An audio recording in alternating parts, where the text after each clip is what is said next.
Oh, hello, my bitches. It's been a good while since I did one of these stories, or any video at all actually, so I'm here to fix that. But before I get into it, I would like to say a few words about this drawing in the background. In my last old art video, I asked you guys which one of these old artworks I should redraw, and the very last drawing in that video got the most votes. This picture of an unrealistic body expectations badass girl in some sort of abandoned area. I ended up not actually redrawing the old piece, but rather just taking the idea of it and making something different out of it because I didn't like the composition of the old sketch at all. But anyway, this story is relevant right now because I'm actually currently looking for a job to support myself, and these events took place right before I decided to pick up YouTube again and take it seriously last year, around October 2016, a bit less than a year ago actually, so this isn't even that old. So it might not seem like it from my videos, but I'm actually quite the introvert in real life. I'm a walking pile of anxiety, and I avoid any sort of human interaction if it isn't someone I personally know. Now, I know this sounded like something straight out of my old Tumblr blog, but the reason I'm getting uncomfortably personal here is because I applied for a job which wasn't really good for me because of my introversion. It was customer service in a small men's clothing store in a mall. This store was owned by an acquaintance of my girlfriend's mom, and she was also the one that suggested I apply for this job. I would actually never agree to work in a place like that, but it happened to be a very unpopular shop that people barely walked into. In fact, it was actually doing really bad at the moment. Its owner had just had to close one of the 3 total shops, and I could actually see why, because the style of clothes they sold was just so terrible. The target demographic for these clothes was, I'm guessing, like edgy 40 to 60-year-old men. There were like polo shirts with these random patches and text on them, terrible looking coats made of tubes, and jeans with these scratches and patches and chains and shit. Basically like Hot Topic for cool dads. I was told that I can just sit down there and not have to deal with customers the majority of the time because there were simply so few of them. I'm gonna refer to the owner of these stores and my boss as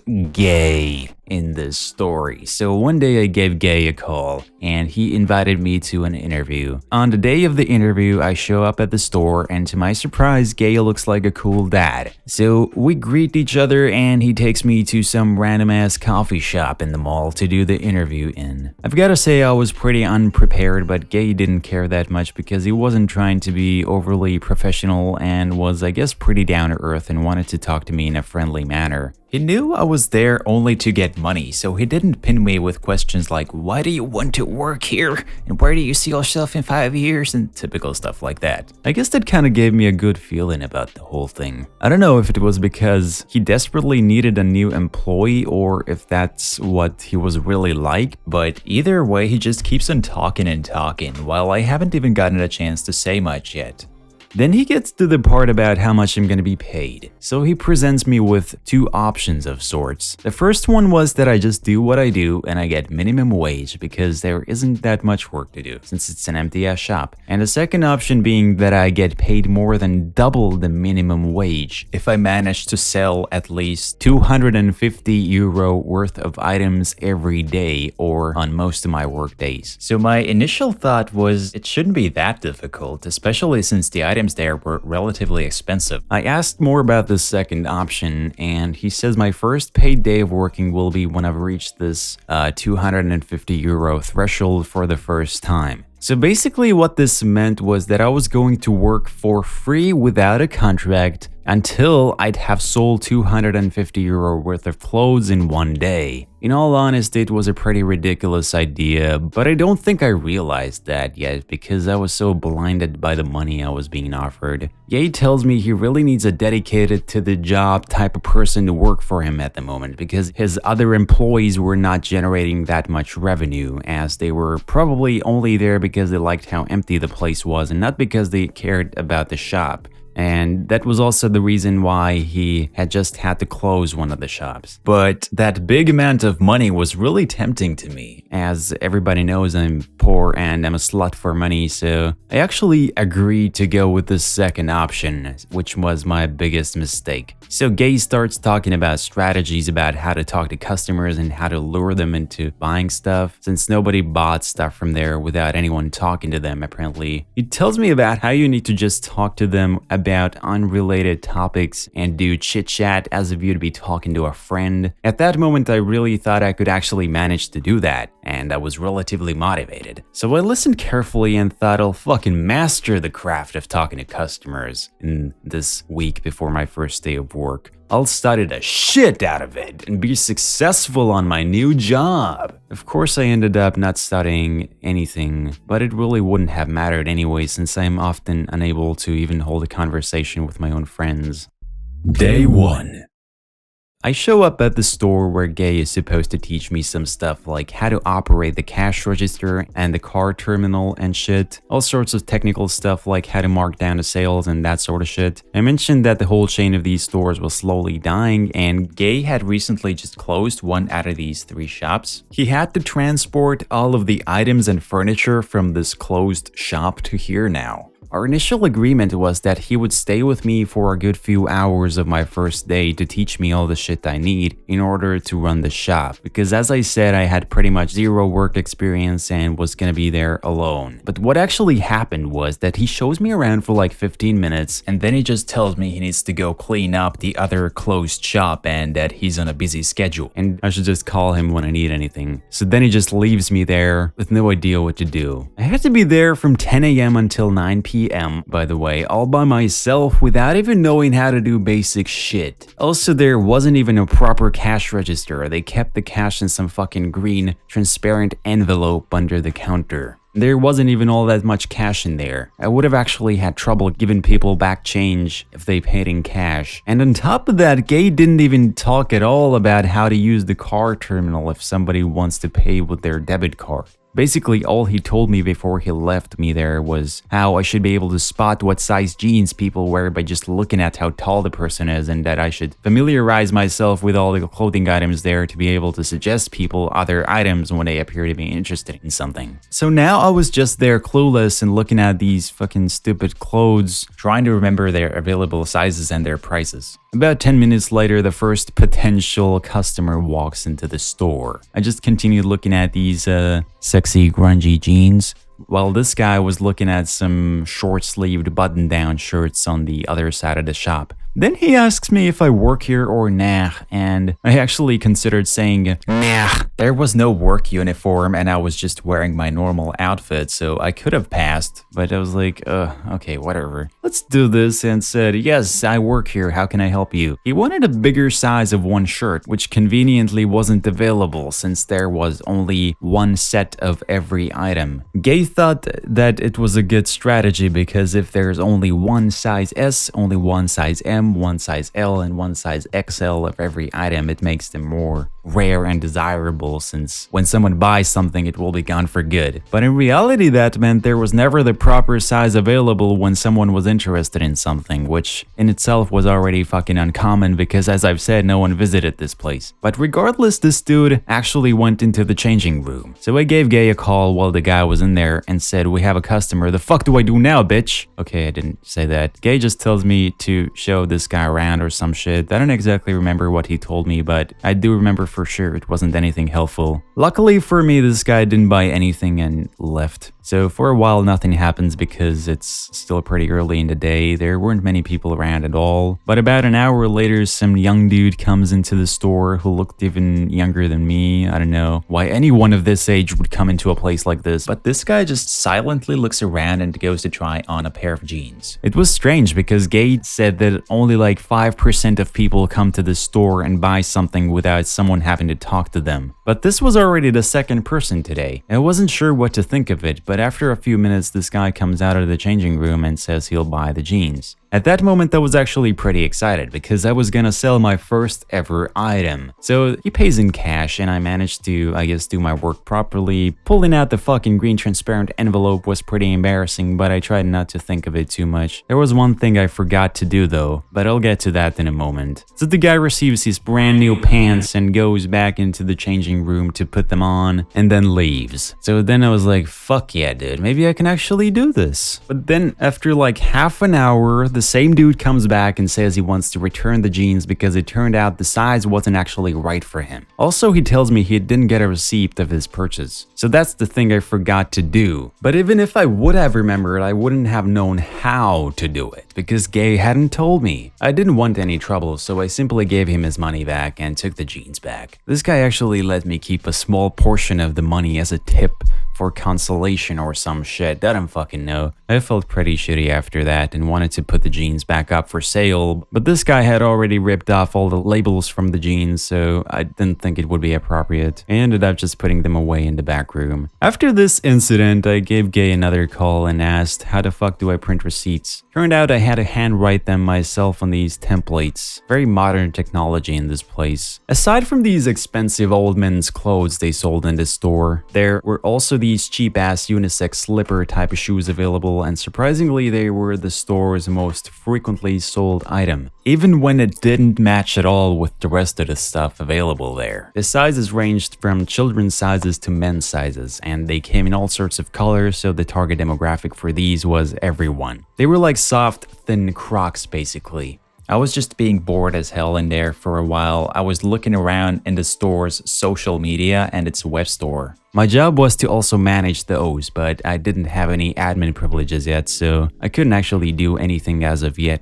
The web store was pretty terrible. The UI looked like something from the early O's, and it had some good-ass graphic design going on. I remember an exact picture like this. It was completely stretched out and had this black, almost unreadable text on it. On top of all that, the items listed there didn't even match with the ones in the store. It looked like no one had updated it for a while. When I got the admin powers later, I was able to see the sales history, and the last time anyone had bought anything from the web store at all was over a year ago. At that moment, I realized it's gonna be very difficult for me to meet the €250 threshold. I didn't have much time to think about it though, because someone had just entered the store and was looking at these shoes I just mentioned. It was some middle-aged Russian woman and her husband. So they want to buy a pair of these shoes in a tiny size for their child, and I show them the available colors, and she pulls out a measuring tape and checks the size of a pair and ends up actually buying them. The whole time her man looked fucking angry for some reason. It was actually kind of funny, but it made me even more nervous, so I somehow gave her back the wrong amount of change. And when she pointed it out, I just wanted to turn into a rock and have someone smash it. But at least I did handwrite the fucking receipt this time.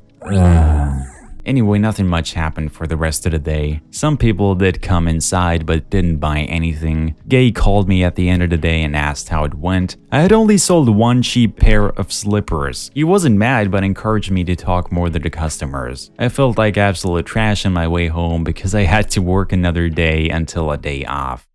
Day 2.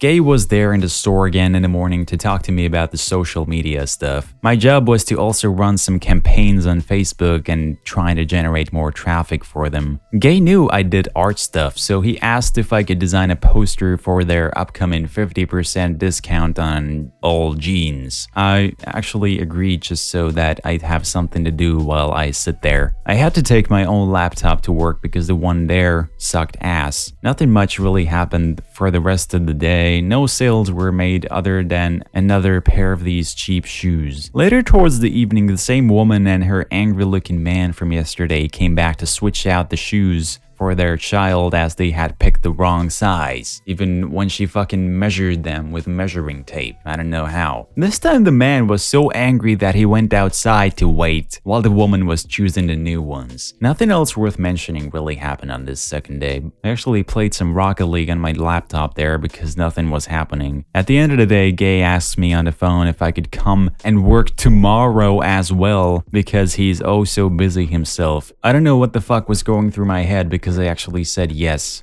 Why? Day 3. I was running late. I arrived like 15 minutes after 10 a.m. when I was supposed to open the store, and as I was sliding the entrance thing up, I saw Gay walking towards me in the distance. I just got fucking busted being late. I mean, he couldn't really be mad at me because I wasn't even originally supposed to work that day, but he did make some remarks about it being possible for him to get a penalty for. He brought some mannequins, a bunch of clothes, and an actual cash register drawer drawer thing from the other closed shop. He left me with a bunch of fucking power tools and expected me to install the cash register drawer thing under the counter. The fuck, dude? That's really not my job, so I just left it there. He also wanted me to fix one of the mannequins as it was broken and one of its arms was torn off. I didn't do that either. During this day, I finished the poster he asked me to do. I actually designed a nice poster, but then Gay says I should also take care of printing them out, which was bullshit. That also shouldn't have been my job. But I did it anyway. I gave a call to a printing place and arranged them to be printed the next morning so that Gay could go and pick them up before the store opens. On the third day, I sold absolutely nothing. I was kinda getting overwhelmed by all of this at that point and heavily considered quitting as it was pretty much impossible for me to meet that €250 threshold. And it really seemed like Gay was just abusing my kindness and lack of experience. Day 4. Gay comes in with the freshly printed out posters I designed and is disappointed that I didn't negotiate the printing price to be lower. He saw that I hadn't installed the cash register thing under the counter yet, but he kind of ignored it. Then he also had the fucking entitlement to ask if I could come to work tomorrow as well. I gave him a solid no this time, but then he started asking me why. For sure, dude, I fucking love doing free work. Doing extra tasks that my position doesn't even require, and I love dying inside every day as a result. Hell yeah, I'll come to work tomorrow, bitch. I still decided to be nice though and told him it was because of family reasons. I'm pretty sure he understood that was a blatant lie, but I didn't give a shit. I put up the posters after he left and that was the only nice thing about that day. The fact that I could look at the fucking art that I had made, these posters. The thing about this 50% discount these posters were promoting was it wasn't actually 50% off. Gay made me cover up all the original price tags of the jeans with higher ones. So let's say if a pair was €40 before, it was now €65, and the discounted price was 50% of the €65. So this guy was a fucking true scam artist, and it only confirmed my suspicion that he was taking advantage of me, and it made me want to leave even more. Later that day, some fucking jacked bald dude comes into the store to show me that a coat he had bought from here a week ago was now broken. One of the buttons had just fallen off and it was like a over €100 coat and he wanted his money back. I gotta say this guy was pretty fucking intimidating, alright? I thought it was fucking ridiculous that he'd need all of his money back for one fucking button which can easily be fixed, but of course I didn't say anything. I asked if he still has the receipt. He said yes, but he had left it at home. He says he'll be back later with the receipt and wants his money back. I don't know, that was kind of the last straw for me. That was not something I felt like dealing with, especially for free. I ended up just leaving at noon that day. I closed the entrance of the store with just enough room underneath it to slide the key through it onto the store's floor and just got my ass out of there. I sent Gay a text message with the real reason I'm leaving and blocked his number afterwards because I didn't want to see his response. And that's basically how it ended. I've never heard from Gay since and I haven't stepped anywhere near that store. Now that I look back at it, I think this whole situation could have been avoided if I would have just talked to him about the free working thing and told him to just pay me the fucking minimum wage, but I was so caught up in my anxiety the whole time that this idea never really occurred to me. But I don't really give a shit because it wasn't a good place to work at overall. And one more thing. If you'd like to prevent me having to find a real job again and eliminate the chance of something like this happening again, there is always the chance to buy art from me. There's a link to the details in the description below. And remember, if you'd like anything other than the options I've listed there, just let me know and I'll discuss it with you. So, basically, yeah, I hope you guys enjoyed this video. I know it was pretty delayed. I just had to get some fucking work done on this painting. It took me like, I don't know, 25 hours or something like that. And it's not even finished yet. So, bro fist, guys. Peace out, guys. What kind of fucking sick outro should I start doing now? Peace out, challers. Peace out, challa gang. Okay, no. Fuck this. Please don't follow people that give their fan base a name.